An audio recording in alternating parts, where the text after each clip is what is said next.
વિક્રમ સંવંત 2080 જેઠ સુદ એકાદશી તારીખ 17/6/2024 સોમવાર। વાલા ભક્તો, 11ની વૃદ્ધિ તિથિ હોવાથી આજે એકાદશી અને આવતીકાલે પણ એકાદશી છે, પરંતુ નિર્ણયના અનુસાર એકાદશીનો ઉપવાસ આવતીકાલે કરવાનો છે। આપની જાણ માટે ભગવાન સ્વામિનારાયણ મચ્છાઓમાં બિરાજે છે।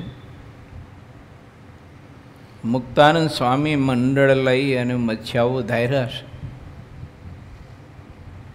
ઘણા બધા વિવિધ ગામડાઓના ભક્તોના સંઘો પણ મત્સ્યાઓ પ્રભુનું દર્શન કરવા માટે અને ઉત્સવનો દિવ્ય લાહો પ્રાપ્ત કરવા માટે આવી રહ્યા છે। મહારાજે સંત મહાત્માએ પોતાના જીવનથી સમજાવ્યું, અને જ્યારે ભગવાનના એવા સંત મળે, ભગવાન કંઈક આપણને એવો સમય આપે, ત્યારે સમયને અને સંતને સમજવા તે સમજદારી છે માણસની। પરંતુ સમય પર સમજવું તે જવાબદારી છે। ભગવાને આવો સમય જ્યારે આપણને આપ્યો હોય અને એ સમયે જો આપણે સમજી જઈએ કે આજે પરમાત્માએ અવસર આપ્યો છે આત્યંતિક કલ્યાણ સિદ્ધ કરવાનો, ભક્તના ગુણ પ્રાપ્ત કરવા માટેનો, ખરેખર ભગવાનનો હરિજન થવા માટેનો ઠાકોરજીએ સમય આપ્યો છે। એટલે સંતોએ ગાયું છે, હરિજનને ઘેર બેઠા તીર્થ, ગુણ ગોવિંદ ગાવે રે। એવા હરિજન હોય છે ને, એવા હરિજનમાં ભગવાન વાસ કરીને રહ્યા હોય છે, ત્યારે એવા હરિજન જ્યાં રહેતા હોય અથવા તો એના ચરણમાં બધા તીર્થો વાસ કરીને રહેતા હોય છે। આવી મહા મોટી મોટપ છે હરિજનની, એટલે કે ભગવાનના ભક્તની। એવી મોટપ પામવા માટેનો જ્યારે પરમાત્માએ આપણને સમય આપ્યો હોય તો એ સમયને સમજીને એવી ભક્તિ કરીને એવું ભક્તપણું પ્રાપ્ત કરવા માટે માણસ વિચારે અને અમલમાં લે ને, એને જવાબદારી કહેવાય। એ અવસર, એ સમય વારી ઘડીએ મળતો નથી। એ ભગવાનના સત્પુરુષ પણ વારી ઘડીએ મળતા નથી, જીવનમાં એક જ વખત મળે છે। પછી આ લોકમાંથી જ્યારે અદૃશ્ય થઈ જાય, ભગવાનની ઈચ્છા હોય ત્યારે એ સત્પુરુષ પછી ન મળે। સત્પુરુષ મળે પણ એ સત્પુરુષ ન મળે। જેને ભગવાનનો અખંડ સંબંધ હોય, પરમાત્મા માટે શ્વાસ લેતા મૂકતા હોય, પ્રભુ માટે જીવતા હોય, પોતાના આશ્રય આવે, તે આત્માને પણ પ્રભુ પરાયણ કરવા માટેની સર્વોત્કૃષ્ટ ભાવના જેના હૃદય કમળમાં હોય, એવા સત્પુરુષ પછી નથી મળતા। માટે ભગવાન સહજાનંદ સ્વામી પોતે મચ્છાઓમાં પોતાના સંત વર્ણી પાર્ષદો હરિભક્તો સમાજ ગામનો એને પ્રભુ આવા સદવિચારો આપતા કહે છે કે હે ભક્તજનો, તમે બધા મચ્છાઓ ગામના ભક્તો બધા બહુ ભાગ્યશાળી છો। ગ્રામજનો પણ તમે બહુ ભાગ્યશાળી છો। કે આજે તમારા ગામમાં આવા અક્ષરધામના મહામુક્ત પુરુષો કોઈ ત્યાગાશ્રમમાં રહેલા, કોઈ ગ્રસ્તાશ્રમમાં રહેલા તે પધાર્યા છે. જે મહામુક્તનું દર્શન મહામોટા તપસ્વીઓને પણ દુર્લભ હોય, મોટા જ્ઞાની અને વિદ્વાનોને પણ સમજવા, સ્વીકારવા અને સમર્પણ એના ચરણમાં કરવું એ દુર્લભ હોય. તે અવસર ભગવાનની કૃપાથી આજે તમ સૌ કોઈ મચ્છાવ ગામના ભક્તજનોને, ધર્મ પ્રેમી જનતાને મળ્યો છે.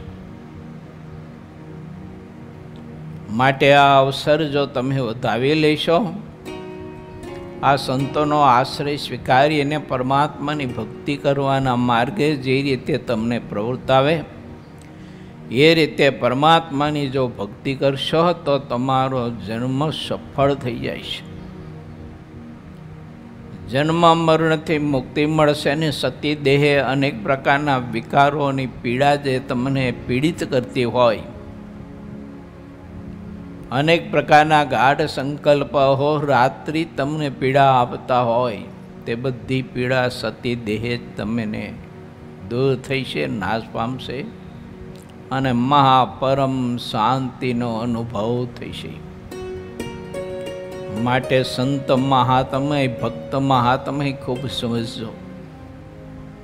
એને આ તમે દેહધારી માનતા નહીં. આ બધા પરમહંસોને મહારાજ કહે છે મચ્છાવ ગામના લોકોને, આ કોઈ દેહધારી નથી. મહારાજ કહે છે એ તો અમારી ઈચ્છાથી તમારા જેવા મુમુક્ષુ આત્માના કલ્યાણ માટે દેહધારી પોતે થયા છે, દ્રષ્ટિગોચર થાય છે. બાકી આવી કઠિન સાધના અને તપસ્યાને અમારી આજ્ઞાનું પાલન કરવું તે દેહાભિમાનીનું અને દેહધારીનું કામ નથી. એ કરી ન શકે. દેહધારી અને દેહાભિમાની માણસ હોય ને એને તો એટલું બધું વિષયોનું, ખાવા પીવાનું, ઓઢવા પહેરવાનું સુખ જોઈતું હોય, ન મળે તો તપી જતો હોય, મળે તો પાછો ઠરી જતો હોય. મહારાજે વચનામૃત ગ્રંથમાં લખ્યું છે ને કે વિષય ન મળે તો જીવ તપી જાય, તો ઉનાળેની લૂક લાગી અને મર્યો એમ જાણવું.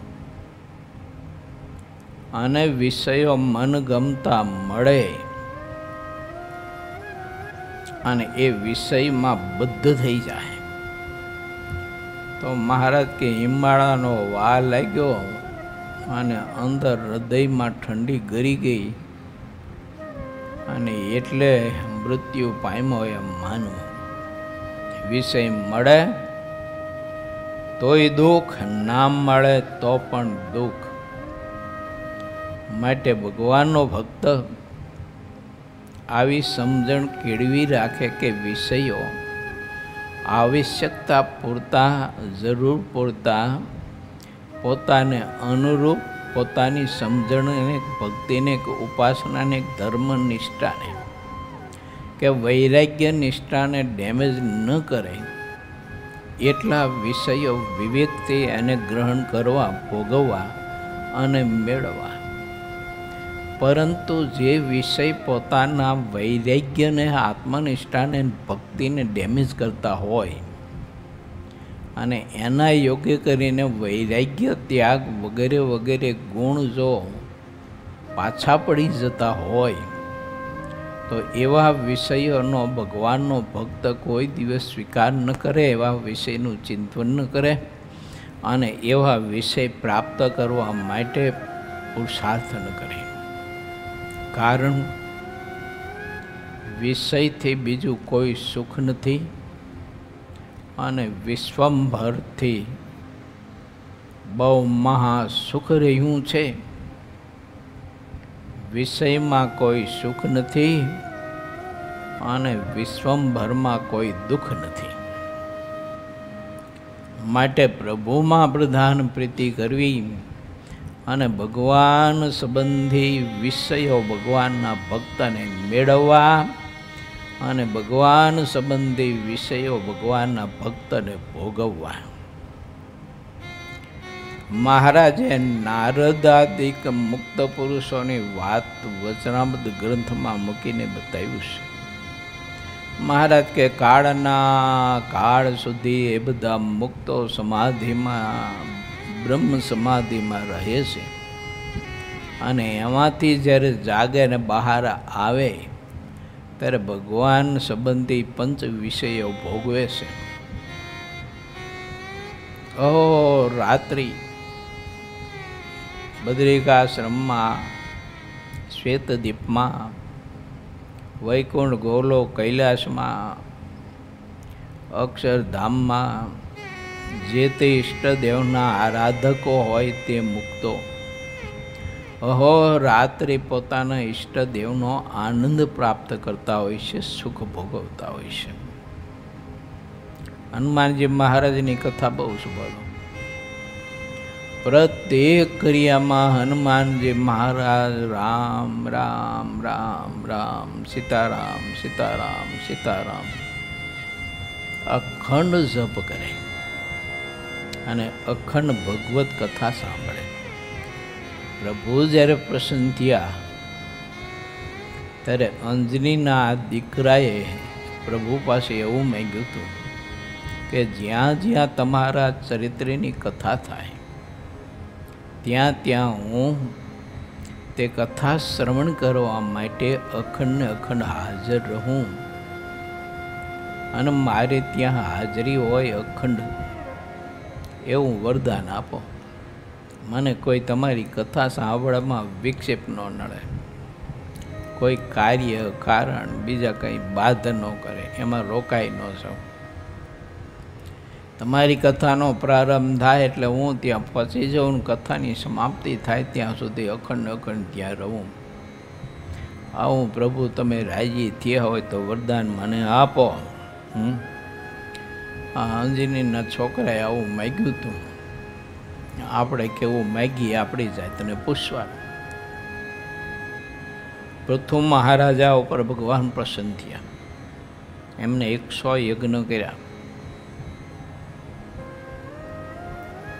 100મો યજ્ઞ જ્યારે શરૂ થયો અને અડધે પહોંચ્યો અને ભગવાન પ્રસન્ન થયા, માગવાનું કહ્યું પૃથુ મહારાજ. અને ત્યારે પૃથુ મહારાજે માગ્યું હતું કે હે ભગવાન, તમારા ચરિત્રની કથા સાંભળવા માટે મને 1000 કાન પ્રાપ્ત થાય એવો અનુગ્રહ કરો મારા ઉપર.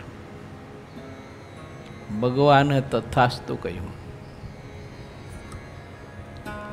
બીજું કાંઈ ન વાગ્યું એમ.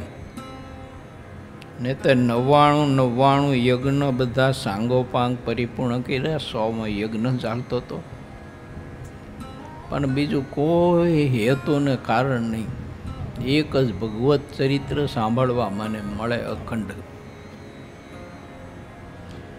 માટે ભગવાનના ભક્તને ભગવાને અવસર જ્યારે આપ્યો હોય, એવો સમય જ્યારે આપ્યો હોય એને સમય પર સમજવું તે જવાબદારી છે. ભગવાને આજે આપણને આવો સમય અવસર આપ્યો છે તો વધુને વધુ પરમાત્માના સ્વરૂપમાં પ્રીતિ થાય એવો આપણે પ્રયાસ કરવો જોઈએ. તો પ્રભુના સ્વરૂપમાં પ્રીતિ કરવાના પ્રયાસના માર્ગમાં, એ સાધનના માર્ગમાં ભગવત કથા સંત સમાગમ તે બહુ જ પૂરક બને છે. અને ઘણું બધું જ આપણને બળ અને ગતિ આપે છે, રસ્તો આપણને સરળ કરી દે છે. એવું ભગવાનની કથામાં દૈવત છે, સંત સમાગમમાં એવો પ્રભાવ છે ને એવું દૈવત છે.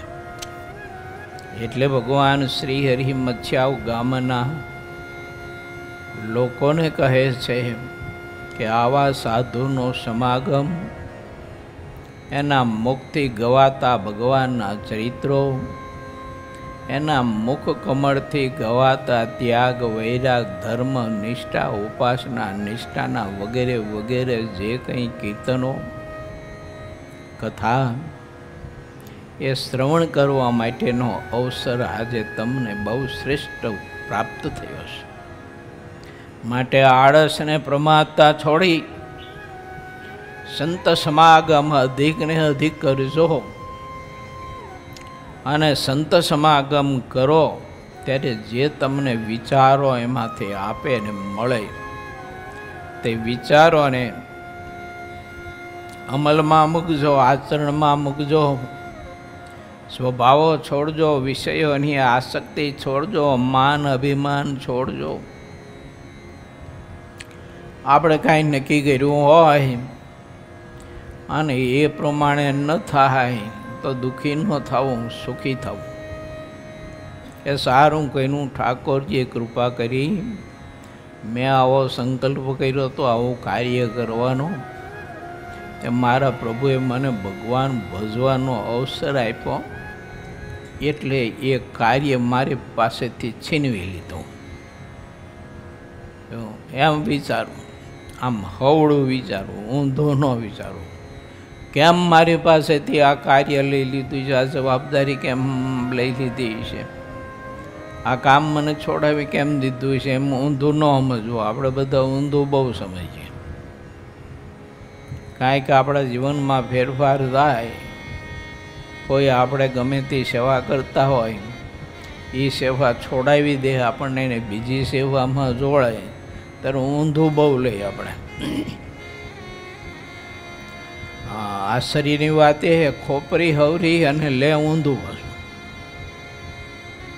માટે આપણે વિચારવું, ઠાકોરજીએ ખોપરી હવરી આપી છે તો પછી હવળું વિચાર. મહારાજની દયા કબ મારા ઠાકોરજીએ જોને કૃપા કરી, તમારી આંખો લઈ લીધી. બોલો, આવા ઘણા બધા ભક્તો હતા કે આંખોનું તેજ ભગવાને લઈ લીધું, અદૃશ્ય કરી દીધું, તે બહુ રાજી થયા હતા. રાજી થકા ભગવાન ભજતા હતા કે વાહ વાહ ઠાકોરજી, મારા બાપ તમે બહુ દયા કરી, આ આંખથી હવે બધું જોવું મીઠું, પાપ કરવું મીઠું. બસ તારી મૂર્તિ એક અંતરમાં, અંતરચક્ષુમાં દેખાયા કરે, આટલી કૃપા કરજે, બીજું કાંઈ જોતું નથી. મારા અંતરચક્ષુ તારી મૂર્તિનું દર્શન કર્યા કરે. કોઈના કાન લઈ લીધા, લોકો રાજી થયા. અને જેને સમજણ નહોતી તે બધા આ એવું કરવા માંડ્યા, શું થાય છે મારું, અરે આંખોનું તેજ વેગ્યું, સંભળાતું નથી, હવે હું કરશો, લખી લખીને બીજાને આપે. સાંભળતો ન હોય ને તો બીજાને લખી લખીને આપે. મને સંભળાય એવું કંઈક કરો ને, કંઈક મશીન લાવી દો ને, કંઈક પડદો બળદો અંદરનો હમો કરો ને, કંઈક તમે કહો એટલા પૈસા આપીશ સાહેબ, પણ મને પડદો જરા ઘરકો કરી દો ને, સંભળાય એવું કંઈક કરી દો ને. હવે ભલા માણસ આખી જિંદગી સાંભળ્યું છે અને આખી જિંદગી બીજાને સંભળાયું છે. તો હવે ઠાકોરજી તને ભગવાન ભજવા માટે પાસો વાળ્યો છે, પ્રભુ ભજી લે. ભગવાનમાં પ્રીતિ કર, સ્નેહ કર. અવસર આપ્યો ઠાકોરજીએ. સમય પર સમજવું તે જવાબદારી છે. માણસે સમય પર સમજવું જોઈએ. મારા પ્રભુએ ખૂબ દયા કરી, મહેર કરી. ભગવાન શ્રી હરિ આવા સદવિચારો મખ્યાવ ગામના ભક્તોને સંબોધીને આપે છે, પરંતુ તે વિચારો મારા તમારા માટે છે. નહીં એવું સમજતા કે મખ્યાવ ગામના હરિભક્તો માટે જ મહારાજે આ બધું પીરસ્યું હતું ને આ ભાતું એને જ બંધાયું હતું, એવું નહીં સમજીએ. આપણા માટે ઠાકોરજી આ ભાતો બંધાવી રહ્યા છે. ભગવાન ભજો, પ્રભુમાં પ્રીતિ કરો. ધીમે ધીમે દેહાત્મા બુદ્ધિ ટાળવા માંડો. દેહાત્મા બુદ્ધિ ટાળવા માટે દેહને વિષયો ઓછા આપો. ખાવા પીવાનું, ઓઢવા હરવા ફરવાનું, હોવાનું, ઊંઘવાનું, આ વગેરે વગેરે ધીમે ધીમે ધીમે ધીમે ઓછું કરવું જોઈએ. પછી 24 કલાકમાં એ સાધના કરતાં કરતાં એટલી આપણે આરાધના પહોંચવી જોઈએ કે વધીને 2.5 કે 3 કલાક, વધીને 4 કલાકની ઊંઘ જ. જો 24 કલાકમાંથી 4 કલાકની ઊંઘ અને 20 કલાક ભજન કરવાનું. હવે 24 કલાકમાં 20 કલાક ભજન કરે એટલે ઓલી 4 કલાક એની જે નિંદ્રા છે ને એ યોગ નિંદ્રા થઈ જાય એટલે એનું 24 કલાક ભજન થાય. 1 સેકન્ડ ભગવાનની ભક્તિ વિનાનો વ્યર્થ સમય એનો ન જાય. એટલે મહાપુરુષે લખ્યું છે ને, રાત દિવસ મારા હૃદયાની ભીતર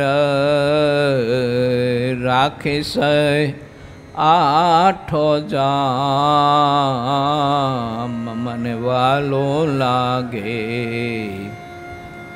સ્વામિનારાયણ નામ.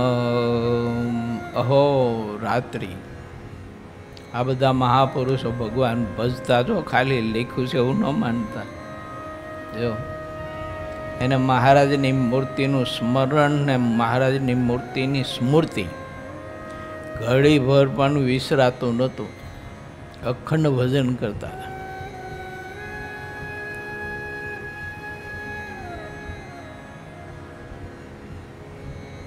માટે મહારાજ આ બધું જે કંઈ ભાતો બંધાવી દે છે એ આપણા સૌ કોઈ માટે મહારાજમાં અધિક ને અધિક પ્રીતિ કરવી. 20મા પૂર્ણના 27મા તરંગમાં આ બધી કથા આવી. એ જ કથાને વધુ ને વધુ ભગવાનના ભક્તને એની દ્રઢતા થાય એના માટે સિદ્ધાનંદ સ્વામી આગળ બધી વાતો લખે છે. તેમાં આપણે પ્રવેશ કરીએ. પૂર 20મો તરંગ 28મો. શ્રીહરિના દર્શન કરવા કાનમ અને વાળક દેશનો સંઘ ભેળો થયો. શ્રીહરિ મુક્તાનંદ સ્વામીની સાથે મચ્છાવ ગામમાં આવ્યા અને તેમને એક સારા વિપ્રને ઘરે નિર્બંધ જગ્યાએ ઉતારો આપ્યો. સાથેનો જે સંઘ હતો તેને પણ તપાસ કરીને યોગ્ય રીતે ઉતારા અપાવ્યા અને તે પછી શ્રીહરિએ સભા કરી. સુરત અને મુંબઈ પ્રાંતના હરિભક્તોનો એક સંઘ મળીને ત્યાં આવ્યો. જે સંઘ આવતા હતો તેમાં બધા જ અધિક વિવેક તથા ભાવનાવાળા હતા અને પોતાની સાથે ઢોલ, તાશા અને નિશાન વગેરે લાવ્યા હતા. જે હરિભક્તોને જેવો વિવેક અને ભાવ હતો તે પ્રમાણે તેમણે શ્રી હરિનો બહુ જ પ્રકારનો લાભ લીધો. જે લખતા કોઈ પાર આવતો નથી. કોઈ એક હરિભક્તે શ્રીહરિનો જે લાભ લીધો હોય તે લાભ બાબતના કોઈ કવિ મોટા મોટા વૃત્તના કરોડો શ્લોક કરે તો પણ તેનો પાર આવતો નથી. એક જ હરિભક્તે મહારાજની સેવા પૂજા કરી, પોતાને ઘેર પધરામણી કરાવી, થાળ કરાવી અને ભોજન કરાવ્યું હોય અને મહારાજે ત્યાં એને ઘેર નાનો એવો ઉત્સવ કર્યો હોય અને કથા વાર્તા કરી હોય ને સંતો પાસે કીર્તન ભક્તિ આરાધના કરાવી હોય અને એ સંતોની કીર્તન ભક્તિ સાંભળીને જે જે આત્માઓને સમાધિ લાગી હોય, લોકાંતરમાં ગયા હોય, એ લોકાંતરનું દર્શન કર્યા પછી અંતે અક્ષરધામમાં ગયા હોય અને તે અક્ષરાધિપતિ પુરુષોત્તમ નારાયણની મૂર્તિનું દર્શન જ્યારે એમને કર્યું હોય અને એ મુક્તોને મહારાજ અતિ અતિ નવલો આનંદ અને સુખ આપતા હોય, આ બધું જ નિહારીને એને દર્શન કર્યું હોય, આવી એક જ હરિભગતની ને એક જ હરિભગતના ઘરની મહારાજે આપેલા સુખની વાત સિદ્ધાનંદ સ્વામી એમ કહે છે કે ગમે તેવો મોટો કવિ હોય ને સમ્રાટ તોય પૂરું ન લખી શકે. આવું મહારાજે એક એક હરિભક્તને સુખ આપ્યું.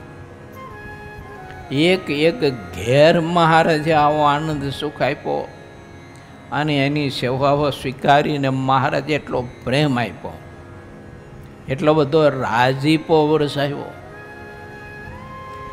સેવા, ઉત્સવ, રાજીપો, કૃપા, પ્રેમ, સ્નેહ. હવે એમાંથી મહારાજે આપેલો પ્રેમ એક જ કોઈ કવિ લખવા જાય તો મહારાજે તે ભક્તોને આપેલો જે પ્રેમ એને યથાર્થ કવિ લખી ન શકે, એનું માપ ન બતાવી શકે કે ઠાકોરજીએ કેટલા કિલો પ્રેમ આપ્યો, એમ કેટલા ટન પ્રેમ આપ્યો, કોઈ માપી ન શકે ને. કદાચ માપવા જાય ને લખવા જાય તો એક રતિભાર પ્રેમ આપ્યો એટલું લખી શકે, બાકી અમાપ છે. એ ભગવાન શ્રી હરિ મને તમને પ્રાપ્ત થયો, આવો મોટો ભગવાન અને આવો પ્રેમી પ્રભુ. એટલે ભગતના કોઈ ગુણના સ્વભાવ આમું કાંઈ જોવાય નહીં.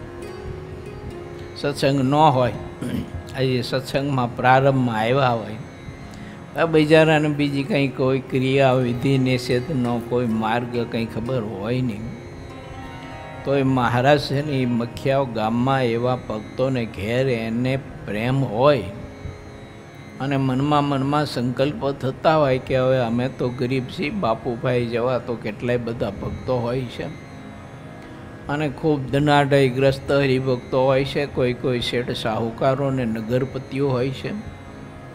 એને ઘેર તો ઠાકોરજી જાય, પણ હવે અમારે જેવા ગરીબના ઘરમાં તો પ્રભુ કેમ આવે એમ, અને આવે તો અમે કૃત થઈ જઈએ ને અમારો જન્મારો સફળ થઈ જાય, પણ એ પ્રભુ કેમ આવે એમ, એનો તાપ અંદરીને રાત્રિ દિવસ હળગાવતો હોય. અને બંને દંપતી બેઠા બેઠા એવી વાતો કરતા હોય કે હે પતિદેવ, ભગવાન સ્વામિનારાયણ આપણા ગામ મચ્છાઓ વધાર્યા છે, પણ હવે એને તો મોટા ધનાઢય સુખી ભક્તો બધા સેવા પરિચર્યા કરવા માટે પડાપડી કરતા હોય. મોટા ખૂમચામાં સારા થાળ બનાવીને લાવતા હોય, અનેક પ્રકારના મેવા મીઠાઈ ને કાંઈ બધું કાજુ ને બદામ ને પિસ્તા ને આ તે બધું લાવતા હોય. સરસ મજાના કિંમતી વસ્ત્રો લાવતા હોય કે જે વસ્ત્રમાં સોના ને ચાંદીના તાર એમાં ગોથા હોય. બહુ સરસ મજાની કારીગરોએ એમાં ભાત પાડી હોય. એવા વસ્ત્રો મહારાજ માટે લાવતા, મોટા થાળમાં વ્યવસ્થિત ગોઠવી અને સુરવાડ, અચકણ, પાગ, ખેસ, મોજા, હાથના મોજા, પગના મોજા, ખંભે રાખવાનો ટુવાલ, હાથ લોવાનો ટુવાલ, આવા બધા વસ્ત્રો લાવતા અને મહારાજને ભેટ ધરતા. ઠાકોરજી એમની ભક્તિને ભાવ જોઈએ ને બધું ગ્રહણ કરતા. હવે કેટલા બધા ભક્તો આવતા સુરત, મુંબઈ વગેરેથી. હવે એ બધા ભક્તો વસ્ત્રો લાવતા તે કેટલો વસ્ત્રોનો ઢગલો થાય, બોલો. એવો ખાલી વસ્ત્રોનો ઢગલો થાય. પછી સોના ચાંદીના આભૂષણો તો વાત જુદી. જો આ એ પણ એટલા બધા લાવે, હજારો રૂપિયાના ખર્ચ એ જમાનામાં. જો કોઈ 1000 2000 રૂપિયા 3-3 હજાર રૂપિયા ખર્ચીને મહારાજ માટે સરસ મજાના સોના ચાંદીના આભૂષણો બનાવતા. જો તોડા ને કડા ને મગમાળા ને દોરો ને કંઠી ને ચંદનહાર ને પોંચી ને બાજુબંધ ને લટકણિયા ને આવું બધું સોનાનું સાચા અંદર નંગ જડિત હોય, બહુ કિંમતી હોય એવા થાળ ભરી ભરીને લાવીને મહારાજ પાસે અર્પણ કરતા. ગરીબ ભક્તોને મનમાં સંકલ્પ થતો હોય કે આપણાથી તો આવું ક્યાં થાય, કે આપણા ઘરમાં કશું જ નથી તો પ્રભુને કેમ રાજી કરી શકીએ. પણ પ્રેમાળ પ્રભુ ભક્ત વસ્તલને ગરીબ નિવાજ પ્રભુ તે એ ગરીબના ઘરના ખોયડામાં પ્રભુ છે ને સામે ચાલી જાય. બોલો એને ઘેર નાની એવી ડોણી હોય, દોરી તૂટી બૂટી ગઈ હોય, પાંગત માંગત હોય નહીં કાંઈ, અંદર બેહે તો ઊંડો ગરી જાય એવો ખાડો થતો હોય, તો એવી ઢોણીમાં મહારાજ વગર ગોદડું પાથરે બેસી જતા હતા. અને એટલો બધો પ્રેમ આપતા હતા મહારાજ, એટલું બધું સુખ આપતા હતા. આટલો બધો હળવો ફૂલ જેવો ભગવાન મળે નહીં. જો ફૂલમાંય થોડોક તો વજન હોય એમ, પણ આમાં તો કોઈ વજન જ નહીં. સમજો છો ને વજનમાં કે ન સમજતા? જો કોઈ મોટપ કે મોભો નહીં આમ. આવો મોટો ભગવાન જેને લાખો લોકો માનતા હતા, મોટા મોટા સમ્રાટો માનતા હતા. આપણે 2, 5, 25 માણસો માનતા હોય ને તો આપણે કોઈ ગરીબને ઘેર ન જઈએ. જો પેલા હું એક ગામડામાં હું પુરુષોત્તમ સ્વામી જતા હતા. એક ભગત હતા તો રોજ મંદિર આવતા. બોલો મોડે સુધી અમે સત્સંગ કરતા. તે સત્સંગમાં બેઠા હોય, ભાવથી સત્સંગ કરતા, હરિભગત જ હતા. અને પછી બીજી વખત અમે ગયા ને ત્યારે એ ભગત દેખાતા નહોતા. એટલે હરિભક્તોનું પૂછ્યું, કીધું આ ભગત કેમ નથી દેખાતા? કીધું આ તો બહુ સત્સંગ કરવા આવતા, આગળ બેસતા, બહુ પ્રશ્ન પૂછતા, સત્સંગ કરતા. મને લોકોએ કહ્યું કે એ તો કે ગામના સરપંચ થઈ ગયા છે. તે બોલો ગામના સરપંચ થઈ ગયા તે મંદિર આવતા બંધ થઈ ગયા. અને કોઈ ન હોય ત્યારે કદાચ મંદિર દર્શન કરી જાય, પણ 2, 5 હરિભગત ભેગા બેહે નહીં, કારણ કે સરપંચ થઈ ગયા ને. એટલે આ લોકો ભેગું આપણે ન બેહાય એમ, એમાં આપણી નાનપ થઈ જાય. આમ તો ખેડૂત હતા, બહુ કંઈ એટલી બધી સમૃદ્ધિની સંપત્તિ નહોતી. મને સરપંચ થયા પછી એના ઘરનાને કહ્યું તારે પાણી ભરવા નહીં જવાનું. કેમ? તો કે સરપંચના ઘરના પાણી ભરવા ન જવાય કે. તે બોલો પાણી ભરવા માટે પછી બીજા દાડિયા કરે ને એની પાસે પાણી ભરાવે. આમ તો માંડ ભેગું થતું હતું વરામાં. જીવને આવું થાય ખરું એમ. આ અનુભવની વાત કરું છું તમને, જોયેલી. તો ભગવાન કેટલો બધો હળવો એમ. મહા મોટા મુક્તો જેને અહોરાત્રિ પૂજતા હોય, માનતા હોય, ભજતા હોય, એનું ધ્યાન કરતા હોય, એની મરજીમાં રહેતા હોય. સૂર્ય, ચંદ્ર, આકાશ, પૃથ્વી, જળ, તેજ, વાયુ, અગ્નિ વગેરે વગેરે શક્તિઓ જેની મરજી પ્રમાણે સોંપેલું કાર્ય કરતા હોય. એક રતિ ભાર પણ જરાય એમાં ફેર ન પડવા દે. સૂર્ય, ચંદ્ર ઉદય અસ્તપણાને નિયમિત ઉદયોસ્ત થતા હોય. પાર વગરનો સમુદ્ર મર્યાદા ન લોપે.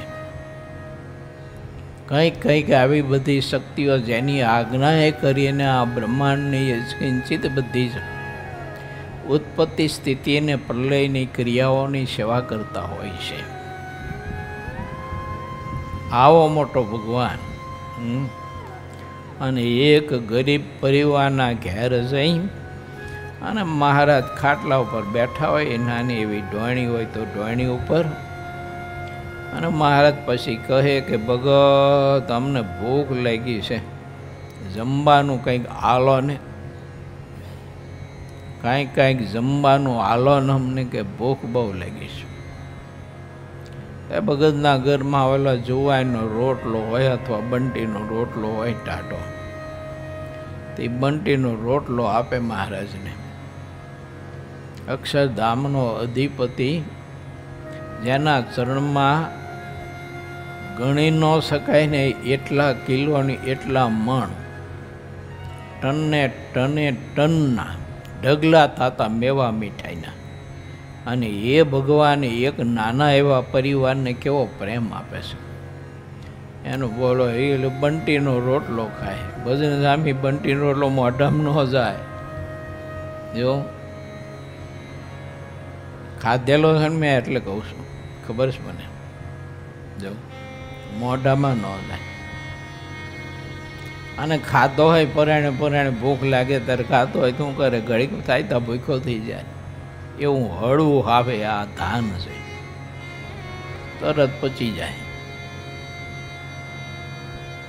કેવો પ્રેમ મહારાજ આપે.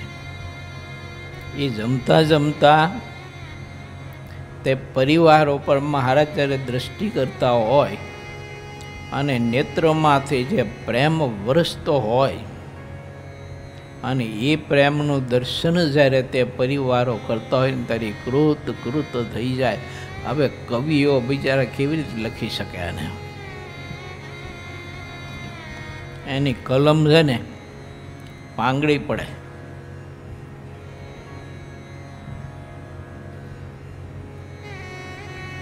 હવે તેવા લાભના કોઈ કવિ અનંત ગ્રંથ કરી શકે છે?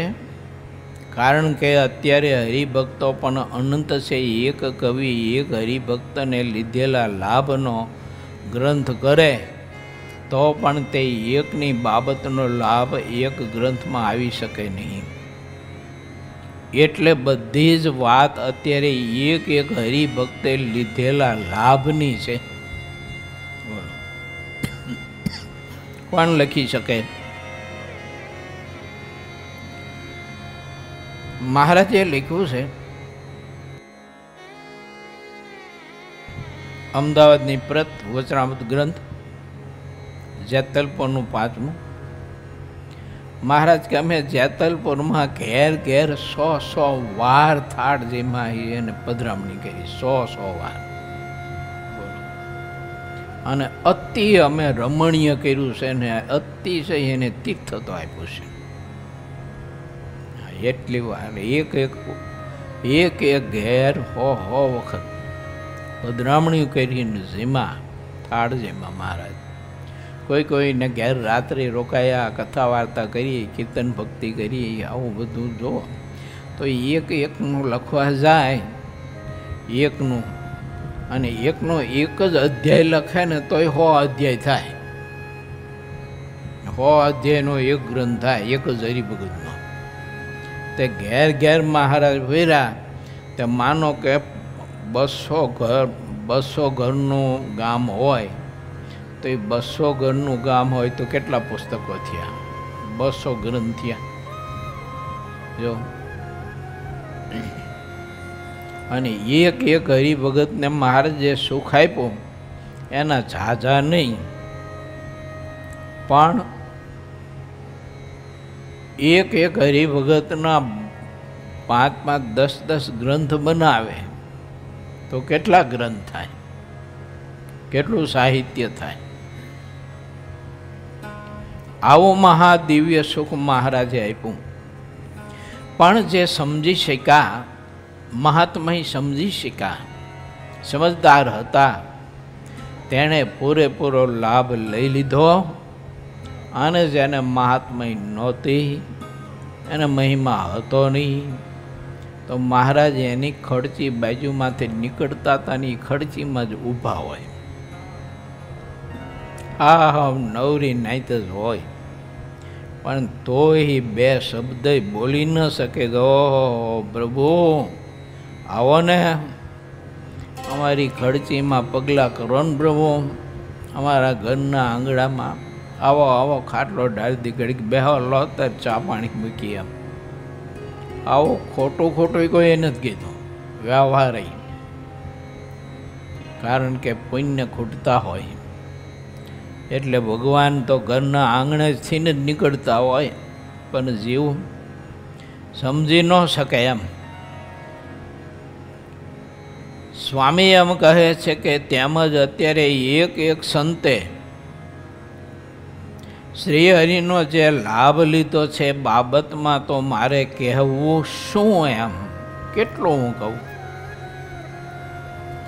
કેટલાય બ્રહ્મચારી સંન્યાસી પાર્ષદોએ શ્રી હરિને રાજી કર્યા છે. તેમના લાભની બાબતનો અંત પામે તેવા કોઈ મોટા કવિઓ કે મોટી કોઈ શક્તિ છે નહીં કે તેને પાર પામી શકે. એમ મુક્તાનંદ સ્વામી, બ્રહ્માનંદ સ્વામી, નિત્યાનંદ સ્વામી, ગોપાળાનંદ સ્વામી, સતાનંદ સ્વામી, સુકાનંદ સ્વામી, તે બધા તો નવીન છંદવાળા સંસ્કૃત ગ્રંથ કરી શકે તેમ છે. મુક્તાનંદ સ્વામી ને બ્રહ્માનંદ સ્વામી, ગોપાળાનંદ સ્વામી ને સુકાનંદ સ્વામી, તેઓ બધા સંસ્કૃત પ્રાકૃત કાવ્ય કરવામાં પૂર્ણ શક્તિમાન અને ખરા સુરવીર છે. નિષ્કુળાનંદ સ્વામી ને પ્રેમાનંદ સ્વામી તો મોટા જહાજ જેવા કવિ છે અને તેમની પ્રસિદ્ધિ તો ઘણી બધી થઈ છે. પ્રસિદ્ધ મોટા કવિની આગળ હું આ ધારાનંદ નામનો કવિ કઈ લેખામાં આવી શકો નહીં. જ્ઞાનાનંદ સ્વામી, ધ્યાનાનંદ સ્વામી, ત્યાગાનંદ સ્વામી કવિ હતા. તે ત્રણ કરતા દેવાનંદ સ્વામી ઘણા પ્રસિદ્ધ કવિ થયા છે. તેઓ બહુ વાચાળ હતા અને વક્તા હતા, તે વાત બધી પ્રસિદ્ધ છે. માધવદાસજી પણ પોતાની બુદ્ધિ પ્રમાણેના કવિ કહેવાય છે. તેમણે બુદ્ધિને અનુસારે શ્રીહરિના ચરિત્રો લખ્યા છે. માધવ સ્વામીનો ગ્રંથ છે. હા, છંદ ચોપાઈમાં છે ગ્રંથ. કવિ જે કાવ્યો કરતા હોય છે તેમાં જેવા વચન બોલે છે તે તેના બોલેલા વચન જ કવિનું યથાર્થ મૂલ્યાંકન કરે છે.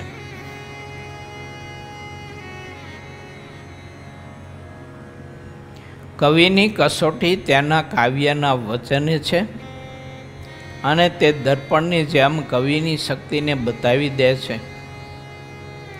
ગુરુ અને સંતની કસોટી ધર્મ કહેવાય છે. દુનિયાના રાજાઓની કસોટી તેની નીતિ ગણાય છે અને સાહુકારની કસોટી તેના સાહુકારીમાં છે. ધીરજ પુરુષની કસોટી વિપત્તિના સમયમાં થાય છે.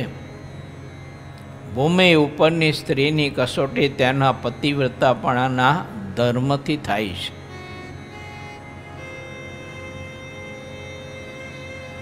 કારણ કે પતિવ્રતા સ્ત્રી હોય, એવો ભક્ત હોય, એની ઠાકોરજી કસોટી કરે ત્યારે એ કસોટીમાંથી પસાર થવું અઘરું હોય છે. જો આ એવી કસોટી કરે કે એક બાજુ જરૂરિયાત ઊભી કરાવે, એક બાજુ પ્રલોભનો બધા આપવા માંડી પડે, અને એક બાજુ પાછા બધા પ્રલોભનો જે આવેલા હોય ને હાથમાં આવેલું હોય ને એ પાછું ઝૂંટવી લે એવી પ્રતિકૂળતાઓ ઊભી કરે. આવી બધી ઠાકોરજી રચના કરે અને એમાં પછી ધર્મનિષ્ઠા રાખવી, સ્વરૂપનિષ્ઠા રાખવી, આશ્રય નિષ્ઠા રાખવી એ બહુ અતિ કઠણ કામ હોય છે. જો પણ એવા બધા ભક્તોના ઇતિહાસો છે કે ઠાકોરજી કસોટી કરીને તો એ ભક્તો જરાય ધર્મ વૈરાગ ત્યાગ નિષ્ઠામાંથી રંજ માત્ર પાછા ન પડ્યા. ઠાકોરજી હારી ગયા. બોલો, જો એની કસોટી કરીને તે ઠાકોરજી હારી ગયા, પણ એ ભક્તો છે ને હાર્યા નહીં, એવી એને નિષ્ઠા હતી. નાણાંની કસોટી તેના જાણકાર પાસેથી થાય છે, માટીના વાસણની કસોટી અગ્નિમાં થાય છે. જેવી બાબત હોય તેવી તેની ભિન્ન ભિન્ન કસોટી હોય છે.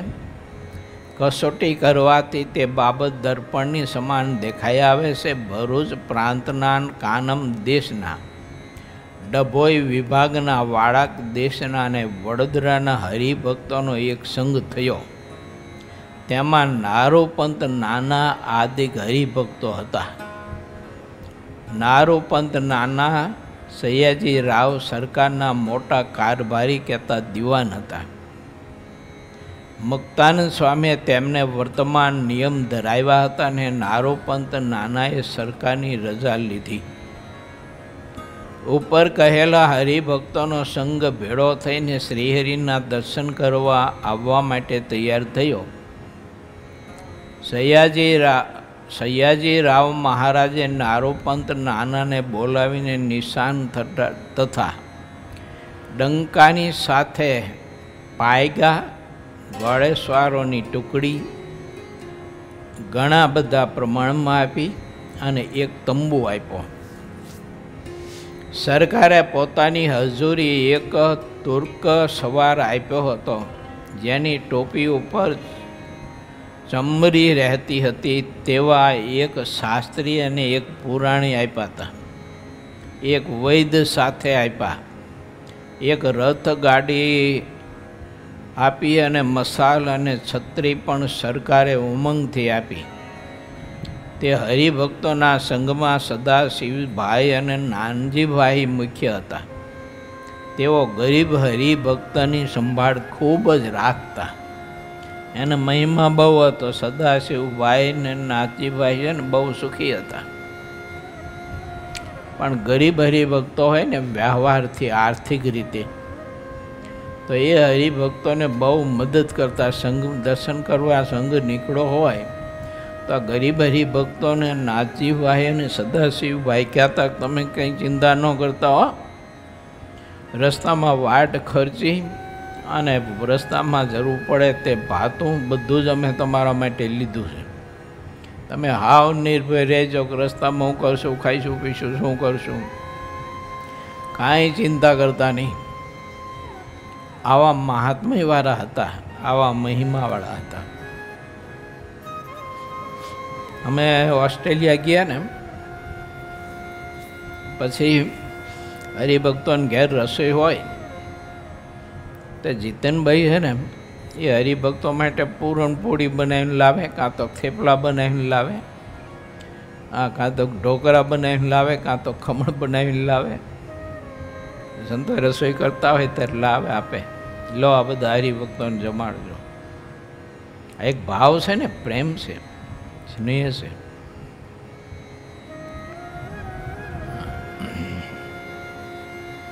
પછી 2-4 હરિભક્તો અમને વરોટાવા આવ્યા હતા, બ્રિસ્બેનથી સિડની સુધી. અમે તો ઘણી ના પાડી, પણ એ કે અમારે આવવું છે. જીતેનભાઈ, હિતુલ, જગાભાઈ અને યજ્ઞેશ, આ બધા ભક્તો અમને વરોટાવા આવ્યા હતી. ભક્તો માટે થઈને જીતેનભાઈ થેપલા અને ઓલા થેપલામાં ઓલું અથાણું હારે લઈ ન જવા દે ને, એટલે થેપલામાં અથાણું આમ ચોપડી દીધું. એવું એ અથાણું થેપલામાં ચોપડીને થેપલા ભેગા કરી અને એ થેપલા લાવેલા અને ઉખડી લાવેલા. કારણ કે એરપોર્ટ ઉપર સમય ઝાઝો હતો અમારે. આ એક ભક્તિ છે ને, ભાવ છે, મહાત્મય છે. તો આવા બધા ભક્તોના જીવનથી આપણે શીખવું જોઈએ કે ક્યાંક જવાનું થાય ને તો કોઈ ભક્તો માટે થોડાક થેપલા બેપલા લઈ જવા બનાવીને, એમ અને આવા ગુણ ઘીરે ગાયજો એટલે ઘરના થેપલા બનાવી દે સાંભળીને એમ જો. તમારે ઘણા લઈ જવા હોય પણ બેનો બનાવી દે ત્યારે લઈ જવા ને. અને આપણે ઓલા ઠંઠણ પાક જેવો હોય કે આપણને કંઈ આવડતું ન હોય કરતા કંઈ, પણ થોડું ઘણું શીખી જાવ તો કામ આવે. હો, ભક્તોની સેવા કરવા થાય. જો ભાખરી શાક ને થેપલા ને કંઈક બનાવતા, થોડુંક ગાંઠિયા બાંઠિયા સેવ બેવ બનાવતા શીખી જવું. ઘરના ન બનાવી દેતી હોઈ જાય પછી તમારે બનાવી લેવું. જાગતા હોય તે ન બનાવવું પાછું, નહીં તો ડખો થાય. વાત છે સેવા કરવાની મહાત્મ્યની, કે કેવી ભગવાનના ભક્તની સેવા આ ભક્તો કરે અને કેવું એને મહાત્મય. કોઈ નિર્બળ હરિભક્ત ભાઈ હોય, જેને આગળ પાછળ કોઈ ન હોય અને કામ ધંધો કરવાની પણ શરીરમાં શક્તિ ન હોય, તેવા ઉદ્યમ વગરના સત્સંગીઓને અન્ન વસ્ત્રનું પણ સંકટ આવે છે. તેમની પાસે કાંઈ ધન જ્યારે રહે નહીં ત્યારે તે બહુ દુઃખી થાય છે. જે દેશમાં કોઈ હરિભક્ત અન્ન વસ્ત્ર અને ધનથી બધી રીતે સમર્થ હોય, તે તેવા નિર્બળ હરિભક્તોનો આધાર હોય છે અને થવું જોઈએ. એને મદદ કરવી પડે. સમર્થ હરિભક્ત ગરીબ હરિભક્તની જેટલી સંભાળ રાખે છે, તેને શ્રીહરિ પોતાની સેવા કરતાં પણ કરોડ ગણી વધારે માને છે. લો, મહારાજની સ્વયં પ્રભુની આપણે સેવા કરીને એનાથી જે મહારાજ રાજી થાય ને, એની કરતાં પ્રભુ અહીં આધારાનંદ સ્વામી લખે છે કે એવા ગરીબ હરિભક્તની સેવા કરી હોય, અન્ન ધન વસ્ત્રથી મદદ કરી હોય, તો ઠાકોરજી એના કરતાં હજારો ગણા રાજી થાય છે. પણ એ સારું બધું અહીંયાથી છૂટું અઘરું છે. બહુ મહાત્મય હોય તો થઈ શકે, મહિમા વિના કાંઈ ન થાય. જે દેશમાં કોઈ હરિભક્ત રહેતા હોય તો હંમેશા એની દેખભાળ ધનાઢયગ્રસ્ત હરિભક્તોએ રાખવી. એમાં મહારાજનો રાજીપો ખૂબ જ છે. કોઈ કરોડો યજ્ઞ કરે તો પણ તેનું ફળ દુર્બળની મદદ જેટલું થતું નથી. આવી રીતે મોટા હરિભક્તોના દિલમાં સમજણ હતી અને હોવી જોઈએ. આટલી વાત જ્યાં સુધી સમજતા નથી અને બીજી કરોડો વાતોને શીખે, મોટા સંતોનો કરોડો વર્ષો સુધી બેસીને એકાંતમાં સમાગમ કરે, પકવાનની રસોઈ વારંવાર કરીને સંતોને ઘણા જમાડે, વસ્ત્ર પણ વારે વારે ઓઢાડે, તેવા હરિભક્તો તો ઘણાય હોય. પણ તે જ્યાં સુધી નિર્બળ કહેતા દુર્બળ હરિભક્તની સંભાળ નથી રાખતા, ત્યાં સુધી તે ભગવાનનો ભક્ત કહેવાતો હોવા છતાંય પણ દંભી છે. સામે તો જબરું લખવાતો.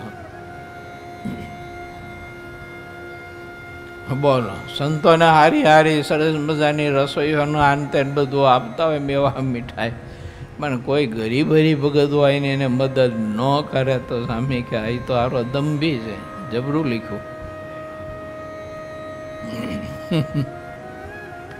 જેની પાસે ધન સંપત્તિ હોય એવા જગતમાં કેટલાક અપાર અજ્ઞાની માણસો પણ રોજ 1, 2, 3 અનાર્થીઓને પ્રેમથી જમાડતા હોય છે. કેટલાક ગામમાં એક જ સંપત્તિવાળા ઘરને આધારે સદાવ્રત અપાતું હોય છે, અને તે પણ એક ભગવાનના નામ ઉપર વિશ્વાસ રાખીને આપે છે. આવા પણ હોય છે. બધા જ લોભી હોય એવું ન માનતા. ઘણા બધા ધનાઢ્ય સદગ્રસ્ત ભક્તો એવા હોય છે કે ઘણા બધા ગરીબોને રોજે રોજ ભોજન કરાવતા હોય છે. અમે એક વખત સુરતમાં નીકળ્યા ને, સવારમાં ક્યાંક પધરામણી કરવા ગયા. તમે હતા એક વિસ્તારમાં નીકળત બજારમાં, તો એ બજારમાં એક આખો પરિવાર ટેબલ ગોઠવી એના ઉપર દાળ ભાત ભજીયા રોટલી શાક એના પાત્રો ભરી ભરી અને ઓલા ગરીબોને છે ને ડીશો પીસી પીસીને જમાડતા હતા. આવું દર્શન કર્યું હતું મેં. જાતે બનાવી પરિવારો પાછો રસોઈઓ બસોઈઓ પાસે બનાવે એવું નહીં, જાતે બનાવીને સવારમાં પાછા સવારે 6 વાગે પાછું. બોલો એ કેટલા વહેલા ઉઠતા છે બહેનો, અને એના માટે દાળ ભાત રોટલી શાક બધું ભોજન બનાવતા છે. ત્યાં સવારે 6 વાગે ટેબલ ગોઠવી પાછો આખો પરિવાર જાતે પીરસે પાછા જમાડે. એટલે બધા ગરીબ લોકો હોય ને તો લાઈન લાગી, તો ઘણી બધી લાંબી લાઈન હતી. ઓછામાં ઓછા 200-250 લોકોની લાઈન હતી. તો 200-250 માટે થઈને રસોઈ કરવી વહેલા ઉઠીને કામ કેવું કઠણ છે એમ. વાહ વાહ. આપણા મહેશભાઈ મિસ્ત્રી છે ને, આ એના મિત્રો બધું આવું કામ કરે. બીજા ઘણા બધા એવા હોય છે કે આવી સેવા ગરીબોની કરતા હોય છે. માટે ભગવાને આપણને આપ્યું હોય તો આપણી શક્તિ પ્રમાણે 2-5 એવા પરિવારો, કોઈ ગરીબ ભક્તો કોઈ હોય, કોઈ ગરીબ હોય તો કહું, ભક્ત અભક્ત કોઈ ગરીબ હોય પણ એની સેવા કરવી.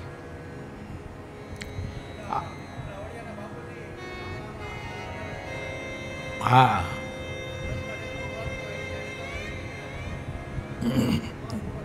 ઘણા બધા આ ઉનાળાના દિવસોમાં છે ને છાશ કેન્દ્ર ચલાવતા હોય છે.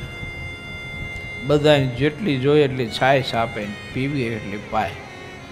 પછી હારી છાશ હો, આપણે કથામાં ઊંઘી જઈએ એવી નહીં, સરસ મજાની છાશ મસાલા નાખી અને ઉનાળામાં છાશ કેન્દ્ર ચલાવતા હોય છે. આવા પણ હોય છે. અને એવા પણ હોય છે કે રોજ શાક માર્કેટે સાંજે શાક લેવા માટે જાય, એવાય હોય છે. જો પૈસાનો તો કોઈ પાર ન હોય. આમેથી કહેતા હોય પાછા કે તમે ગમે તેટલી ગાયડો દેશો ને ધોકા મારશો ને તો એક પૈનું દાન હું કરવાનું નથી કે એવું. આવા કંજૂસ હોય છે. હવે એની પાસે કરોડો અબજો રૂપિયાની સંપત્તિ હોય છે.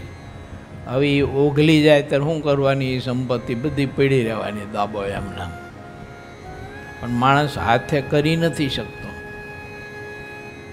એટલે નિષ્કુળાન સ્વામીએ લખ્યું, જાવું છે રે જાવું છે, નિદાન આપો જમણે હાથે, આવે સાથે રે જીવ જાવું છે. ભગવાને આપ્યું હોય તો ઉદાર માને સેવા પરિચર્યા કરવી. આ જગતમાં પ્રગટ ભગવાન મળ્યા હોય છે તેને કોઈ ગણતા નથી. જગતના લોકો પોતાના સમાન બીજા કોઈને માનતા નથી. આ એક નબળાઈ છે માણસની. ઇતિ શ્રી સહજાનંદ સ્વામી શિષ્ય સિદ્ધાનંદ મુનિ વિરચિત શ્રી હરિચરિત્રામૃત સાગરના વિષપુરમાં શ્રી હરિના દર્શન કરવા કાનમ વાકડ દેશના ભક્તોનો સંગ ભેળો થયો. એ નામે 28મો તરંગ સમાપ્ત થયો. મને કરશનભાઈએ બોટાદવાળા શિકાલાલે વાત એક કરેલી કે એક ડૉક્ટર છે, એ બાજુ ક્યાંક ગામ નામ તો હું ભૂલી ગયો, પણ અલમસ્તન અલગારી પુરુષ છે. જેવું સાધુનું જેવું જીવન જીવે છે. લોકોના ઓપરેશન ગમે તેટલું ખર્ચો હોય બધું ફ્રી કરી દે. બોલો, એવા અલગારી પુરુષ છે. મને કહેતા હતા કે એને એક વખત મળવા જેવું છે કે ઘણી વખત મને વાત કરી કરશનભાઈએ. એટલે આવા ઘણા બધા હોય છે. આપણે કોઈ નથી પરિચિત હોય ન હોય. આપણે ઓલા વાલુ સાહેબ અમદાવાદના છો, ભલા ભોળા દેખાય. આપણે એની હોસ્પિટલે જઈને તો ઓળખી ન શકો તમે કે આ ડૉક્ટર છે કે પટાવાળા છે. પણ કોઈ ગરીબ એવા દેખાય ને એને ખબર પડે કે આ ગરીબ જ છે તો ઓપરેશન ફ્રી ઓફ કરી દે. ઓપરેશન તો કરી દે પણ 2-4 દિવસ એને હોસ્પિટલે રોકાવાનું હોય તો એની પાસે એક પૈ નહીં લેવાની. અને એવી પરિસ્થિતિ હોય તો પોતે ગાડી બાંધીને ઘીરે પહોંચાડે એને. આવી સાહેબ સેવા કરે છે. એવા ઘણા બધા ડૉક્ટરો હોય છે, આપણને પરિચય ન હોય. ઘણા બધા એવા ડૉક્ટરો હોય છે કે ભગવાને એને કળા કૌશલ્યતા અને સંપત્તિ આપી હોય તો ગરીબોની સેવા કરતા હોય છે. એના દિલમાં ખૂબ જ કોમળતા હોય છે. માટે ઠાકોરજીએ આપણા ઉપર કૃપા કરી હોય તો થોડુંક દિલ મોટું રાખવું અને જરૂરિયાતો વર્ગની ખૂબ જ વિવેક બુદ્ધિથી સમજણપૂર્વક સેવા કરવી તો ભગવાન રાજી થાય. આપણા રાજુભાઈ છે ને ટાયરવાળા સુરેન્દ્રનગર રાજુભાઈ,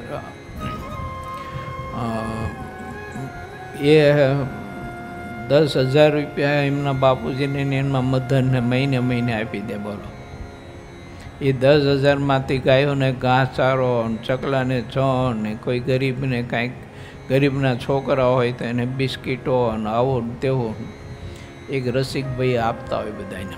રાજુભાઈનું જીવન એવું છે એવું. એટલે ઘણા બધા આવા હરિભક્તો હોય છે. સમાજમાં પણ ઘણા બધા એવા શ્રેષ્ઠીઓ હોય છે કે ખૂબ જ સેવા કરતા હોય છે. આપણા ધોળકીયા પરિવાર, અર્જનભાઈ, ગોવિંદભાઈની બધા તો જો કેટલી સેવા કરે છે એને, બહુ સેવા. એવા તો ઘણા બધા પરિવારો હોય છે. માટે આવી બધી કથાઓમાંથી આપણે કાંઈક થોડુંક શીખવું, અમલમાં લેવું. ભલે આપણે આપણી શક્તિ પ્રમાણે કોઈને મદદ કરીએ એવું નથી કે મોટા માણસો કરતા હોય તો એમાં આપણે મોટી મોટી સેવા કરવી એવું કાંઈ નથી. આપણી શક્તિ પ્રમાણે આપણી પાસે 2 ભાખરી હોય તો 1 ભાખરી કોઈ ગરીબને ખવડાવીને 1 ભાખરી આપણે ખાઈએ.